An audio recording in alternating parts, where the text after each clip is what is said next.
Leaving your children alone at home is a life or death situation. Here are the facts. African American children make up a very large and disproportionate share of the total fire deaths each year.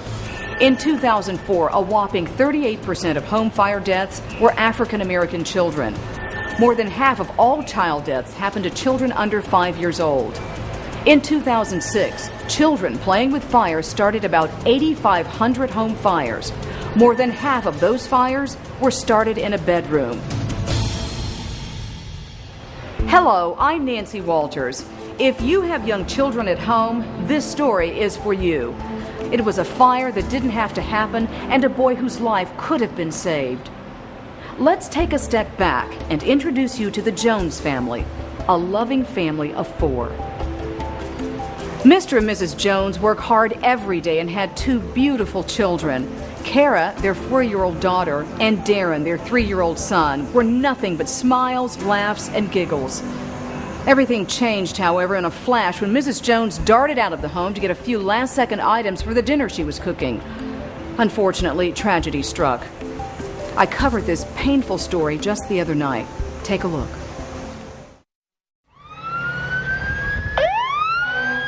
What we know right now is that the mother stepped out to the grocery store and left her 2 young children, ages 3 and 4, at home alone to take a nap. The father was at work when this fire started. Now, firefighters said that the mother, Mrs. Jones, returned home and the fire had already gone out of control. She found her 4-year-old daughter, Kara, outside. Firefighters searched the home and found 3-year-old victim, Darren Jones, lifeless in his bedroom closet. One day later, we were able to interview the firefighter who was first on the scene at the Jones family house fire. What he had to say was heartbreaking. When we first pulled up, the fire was already very heavy in the kitchen and the living room. Her son was still inside?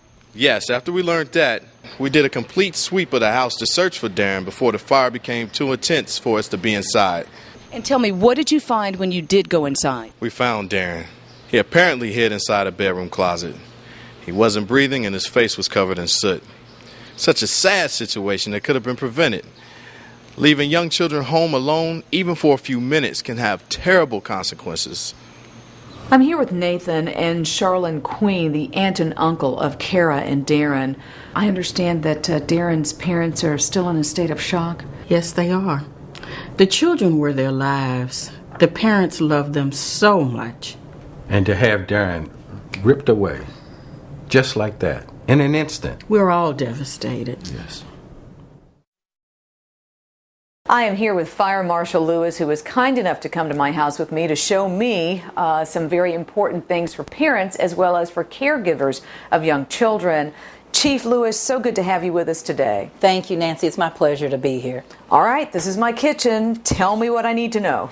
Well, the first thing I notice is that when you're cooking, you want to make sure that pot handles are turned out away from the walkway, so children don't come up, grab the handle, and pour hot liquid onto themselves. And then also I notice that you have your oven mitt on your stove. Always make sure that those are moved away so they don't catch on fire while you're cooking. And again, with small children, you want to make sure you have a kid-free zone where children will be made to stay back at least 3 feet so they don't get on the stove or burn themselves or knock over anything that you're cooking. All right, this is great information about the kitchen. Tell you what, let's head into the living room now. When I think of a living room, I think of an entrance and exit to the home. Every room should have 2 ways out. Make up an escape plan. Make sure that the children practice it as well, and you want to practice it monthly.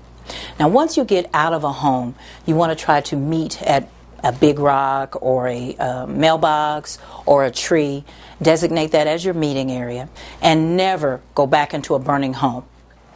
All right, fire safety and children in the bedroom. I know there's a lot to cover here, right? Yes, there sure is, Nancy. Children are curious, so when you're doing a walkthrough of your home, try to view it from a child's perspective. You need to teach your children to be fire safe. First, I'm looking at the candles and the matches that are here on the nightstand. Burning candles can be knocked over and they should never be left unattended. Children play with matches and lighters underneath beds or inside closets. That's just asking for a deadly house fire. You want to make sure you've locked those matches and lighters away, but teach children that if they find them, these items are 100% off limits and they're very dangerous. They should always give the matches and lighters to an adult immediately. The next thing is the smoke alarm. There should be a smoke alarm inside as well as outside of every bedroom. And there should be a smoke alarm on every level of your home. They need to be tested monthly, and the batteries need to be changed at least once every year, even the hardwired ones. There are some smoke alarms that allow a parent to record their voice instead of playing a traditional tone when it sounds. Research shows that children react to this type of smoke alarm a lot faster compared to a regular beeping smoke alarm. These alarms are available in any and every major hardware store. Now, Nancy, see this closet? Darren was unfortunately found in a closet just like this one. So you've got to teach your children to never hide anywhere when there's a fire, including inside closets. Also, children sometimes get scared by firefighters wearing their face masks. Introduce your children to a firefighter at a local fire department's open house and have them put on the full gear. It gets them comfortable with the look so they'll know not to be frightened. Finally, if there is a fire, children should be taught how to crawl low underneath the smoke and to follow their escape plan. They should learn how to stop, drop, and roll if their clothes catch on fire. I know we've certainly covered a lot of information in this walkthrough, and it looks like we can make a big difference by doing some pretty simple things. Correct, Nancy. Today, the lives of parents and caregivers of young children are just filled to the brim with activity. But we have to be vigilant about fire safety. It's just an important part of everyone's lives. Children should never, ever be left home alone. It's just too dangerous. Well, you've given us some really great advice. We really do appreciate it. Fire Marshal Lewis, thank you so much for going on this walkthrough with us. It was very important. And I know that our viewers are going to take what they've learned here today and apply it in their homes as well. To learn more about tonight's show and what you can do to prevent home fires, visit the International Association of Black Professional Firefighters website at www.IABPFF.org. That's this week's Community Feature Focus. I'm Nancy Walters. Take good care. Hello, my name is Joseph Muhammad, President of the International Association of Black Professional Firefighters. As you saw in this video, when children are left alone at home or without proper supervision, even for a few seconds, anything can happen. A child can play with matches underneath a bed. Food left cooking on the stove can catch on fire, just as it happened in this story. A candle could be knocked over and ignite bed sheets. The list of possibilities goes on and on. The No Child Left Alone campaign focuses on eliminating those possibilities by educating parents and caregivers of children on the absolute dangers of leaving young children alone at home. Remember, the best fire prevention is through fire education. Share this video and please remind your family, friends, and neighbors to never leave their children alone at home, not even for a few seconds. Thank you.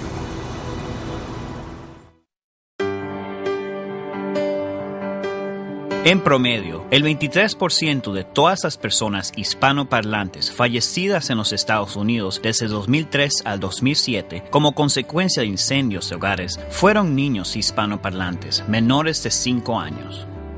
La Asociación Nacional de Bomberos Hispanos se enorgullece de apoyar a la Asociación Internacional de Bomberos Profesionales Negros en su campaña de seguridad y divulgación sobre la seguridad de incendios. Ningún niño debe estar solo. Esta importante campaña busca educar a los padres y personas que cuidan a niños pequeños sobre los extremos peligros de dejar a sus niños solos en casa. Aunque sea por un periodo de tiempo corto, los niños menores de 5 años tienen una probabilidad casi 2 veces y media mayor de morir en un incendio en su casa, en comparación con la población en general. El riesgo de que un niño muera en un incendio nunca disminuye, por más corto que sea el tiempo que el niño se ha dejado en su casa. Y aquí algunas estadísticas contundentes. En 2006, 8.500 incendios de hogares fueron iniciados por niños que jugaban con fuego. Más de la mitad de los incendios cuando los niños juegan con fuego empiezan en un dormitorio. Más de la mitad de todas las muertes de niños ocurren en niños menores de 5 años. Lo más importante que hay que saber es que muchos de estos incendios y muertes de niños no tienen por qué ocurrir. Juntos podemos hacer que nuestros hogares y niños estén más seguros, dedicando tiempo a pensar en la seguridad de incendios. Nunca deje solo a su niño en la casa. Para obtener más información sobre la campaña de seguridad y divulgación sobre la seguridad de incendios, ningún niño debe estar solo y las medidas a tomar para mantener seguros a sus niños y a su familia, visite www.iabpff.org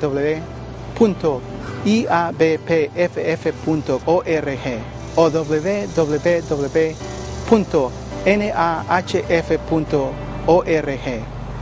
Muchas gracias.